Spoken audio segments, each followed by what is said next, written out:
Le pain nu de Mohamed Choukri, récit d'une enfance brisée, d'un destin arraché à la misère. Entre violence, faim, rue et premier désir, Choukri raconte sa jeunesse sans phare. Un roman censuré, cru, mais essentiel. Et si écrire, c'était survivre.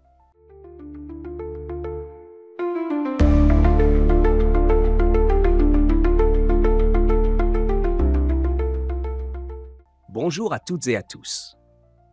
Mohamed Choukri naît au cœur d'une famine, dans une famille nombreuse frappée par la pauvreté. Sa langue maternelle est le rifin. Très tôt, la misère pousse les siens à migrer, d'abord vers Tétouan, puis vers Tanger. C'est là, dans un foyer dominé par un père autoritaire et violent, qu'il accusera plus tard d'avoir causé la mort de son jeune frère Abdelkader, que Choukri passe son enfance. À seulement 11 ans, après une violente dispute familiale, il prend la fuite. Il devient un enfant des rues à Tanger, évoluant dans les quartiers les plus précaires, au contact quotidien de la pauvreté, de la drogue et de la violence.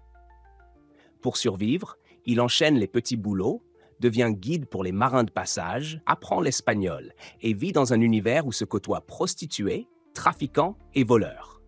À 20 ans, il est arrêté par les autorités espagnoles alors présentes dans le nord du Maroc.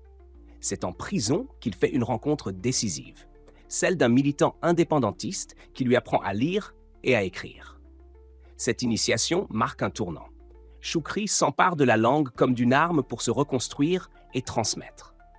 Grâce à cet apprentissage tardif mais déterminant, il deviendra instituteur puis écrivain et portera la voix des oubliés de son époque.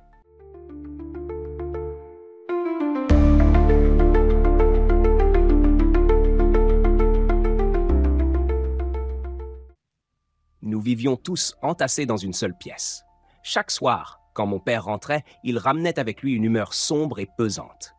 Il n'y avait ni geste tendre, ni parole apaisante. Tout devait se plier à sa volonté, à son autorité inflexible.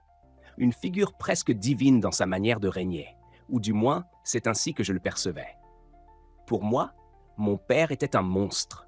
Il frappait ma mère sans raison apparente, avec une brutalité froide. Je me souviens encore de ces menaces qu'il lançait, le visage fermé, les poings serrés. « Je vais t'abandonner, sale traînée.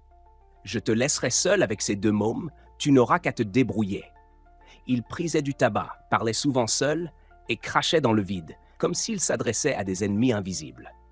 Les insultes fusaient, blessantes, humiliantes. Il s'acharnait sur ma mère. « T'es qu'une pute, fille de pute !» Il en voulait au monde entier, maudissait Dieu à voix haute. Puis, quelques instants plus tard, se mettait à implorer son pardon, comme pris dans un tourment intérieur sans fin.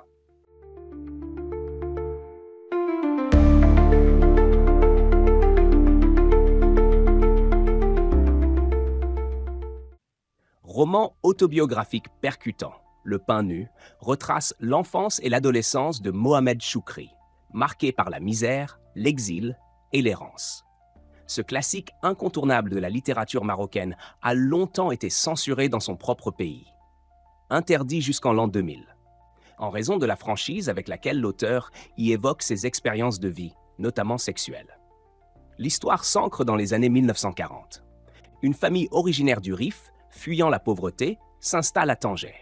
Le père, figure tyrannique et cruelle, règne par la peur. Détesté de ses enfants, il finit par commettre l'irréparable. Dans un moment d'ivresse, il tue son plus jeune fils. Le narrateur, Mohamed, se détache très tôt de cette cellule familiale étouffante. Livré à lui-même, il plonge dans la rue, connaît la faim, les marges de la société, la violence des bas-fonds. Aux côtés de prostituées et de compagnons de misère, il découvre le vin, le kiff, la brutalité du monde adulte. Entre Tétouan, Larache et Tanger, il traverse une jeunesse brisée, sans repères ni protection. Le pain nu est une confession crue et sans détour. Choukri y raconte l'abandon, la survie, les blessures d'un enfant livré à la rue, dans une prose qui dérange autant qu'elle bouleverse. Ce témoignage, loin d'être un cas isolé, résonne bien au-delà des frontières marocaines. Il reflète le destin de milliers d'enfants de Tanger à Kinshasa, de Bogota à Alger. Choukri n'a jamais connu l'abri d'un foyer. Il a connu la rue, ses ayons, ses abus, la dépendance, la maladie. Ce roman, c'est le cri d'un homme reconstruit par l'écriture, qui transforme la douleur en mémoire et la mémoire en œuvre.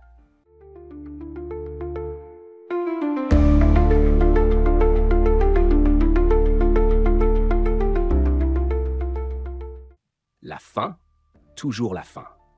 Elle ronge l'adolescent sans relâche, jusqu'à l'obsession.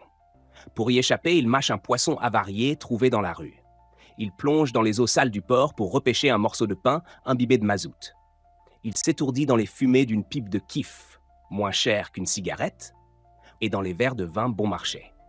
La faim et la peur. À la maison, ce sont les insultes, les menaces, les coups qui pleuvent.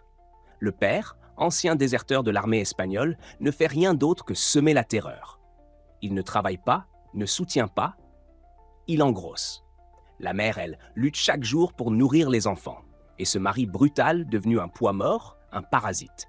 Cette famille brisée avait fui la famine du Rif au début des années 40, alors que le monde s'embrasait dans une guerre qui n'était pas la leur. Mais à Tanger, ils ont trouvé une autre guerre, celle de la survie.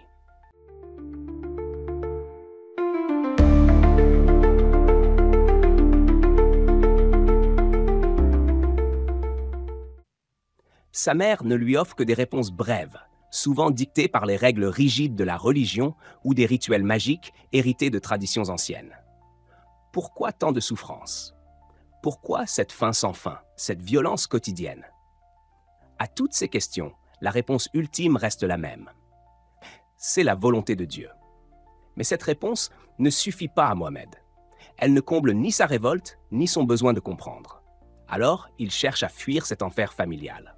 Même la rue, avec ses dangers constants, lui semble plus vivable. Il préfère affronter les voleurs, les violeurs, la solitude brutale de la ville. Car dans les bas-fonds de Tanger, il n'y a ni entraide, ni répit, ni pitié pour un adolescent livré à lui-même. Une nuit, réfugié dans une écurie, pour échapper à des hommes ivres qui traquent les enfants des rues, une jument urine sur lui pendant son sommeil. Même le peu de refuge qu'il trouve lui échappe. Les rues sont pleines de menaces, mais aussi de tentations. Le kiff, l'alcool, les femmes. Le pain nu, c'est aussi le récit troublant et poétique de l'éveil érotique du jeune Mohamed. Un jour, grimpé dans un figuier pour voler quelques fruits, il découvre Assia, une jeune fille qui croit être seule. Elle se déshabille et entre nue dans un bassin. Mohamed, caché dans les feuillages, observe, fasciné. Ce moment suspendu, lumineux, contraste avec la dureté de la misère qu'il décrit ailleurs. La plume de Choukri donne à cette scène une grâce inattendue, presque onirique. À seulement 17 ans, il noue des relations complexes avec des prostituées, où se mêlent sexe, drogue, alcool, mais aussi parfois une forme d'amitié.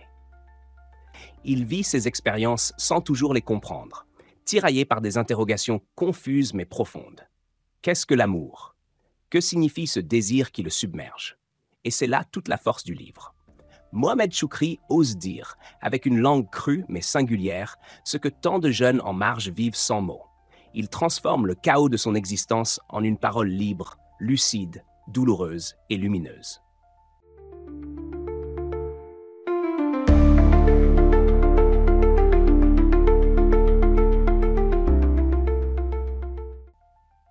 La nuit est tombée. Le rendez-vous a lieu sur la côte méditerranéenne, tout près du détroit.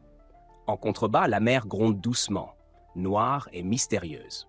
Au loin, les lueurs instables d'un chalutier vacillent dans l'obscurité. Une chaloupe s'approche, glisse sur le sable. Il faut faire vite. Hisser les caisses en haut de la falaise, avancer en silence, à tâtons, dans l'obscurité. Dans un cabanon isolé, Mohamed pense à Salafa, qu'il espère retrouver bientôt pour une étreinte passionnée. Mais l'affaire tourne court. La barque de son ami s'écrase contre un rocher. Panique. La police surgit. C'est la fuite, la dispersion dans la nuit. Pourvu que personne ne parle. La violence devient quotidienne. Mohamed entre brutalement dans l'âge adulte. Les bagarres sont fréquentes, parfois sanglantes. Une nuit, une bouteille d'alcool à la main, il tombe sur un groupe hostile. Refusant de céder sa bouteille sous la menace, il subit insultes et coups. Il revient à l'hôtel bordel où il loge, le visage en sang. Là, les femmes le soignent avec une tendresse rare, comme un moment de répit dans un monde brutal. Mais la violence le rattrape. Lors d'une autre nuit trouble, dans une barque à la dérive, une bagarre éclate. Sauvage. Les rames deviennent des armes, brandies comme des gourdins. Les corps s'entrechoquent, les bois se brisent, les cris se mêlent aux ressacs. Une fois encore, Mohamed s'en sort blessé, ensanglanté, abîmé. Il continue pourtant à avancer, cabossé, mais vivant.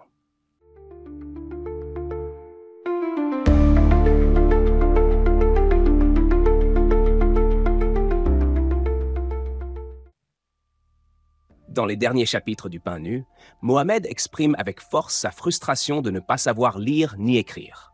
Cette ignorance le ronge, l'humilie. Il se sent exclu d'un monde en pleine ébullition. Nous sommes dans les années 50. Partout dans le monde arabe, les idées bouillonnent. En Égypte, Nasser prend le pouvoir. Au Maroc, l'indépendance se profile. Les discours nationalistes se diffusent par la radio, les journaux, les cafés populaires. Mohamed, lui, veut comprendre. Il veut participer, exister pleinement dans ce nouvel élan. C'est là que naît en lui le désir d'apprendre, de se libérer par la connaissance.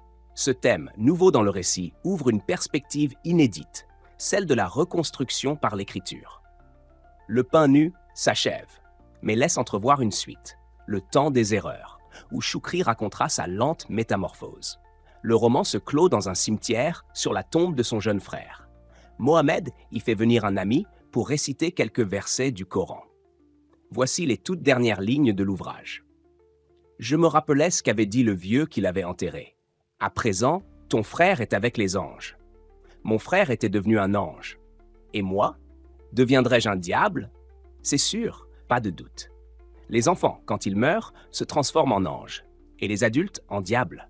Mais il est trop tard pour moi pour espérer être un ange. » Des mots déchirants, d'une lucidité brutale. Mohamed Choukri n'a pas encore 20 ans lorsque l'auteur lui prête cette voix pleine de douleur, de lucidité, mais aussi de désir de transformation.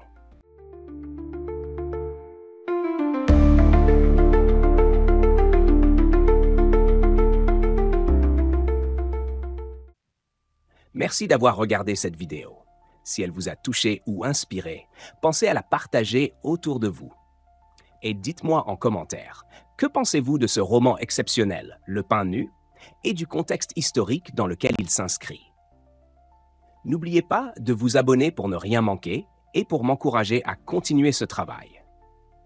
À très bientôt pour un nouveau podcast.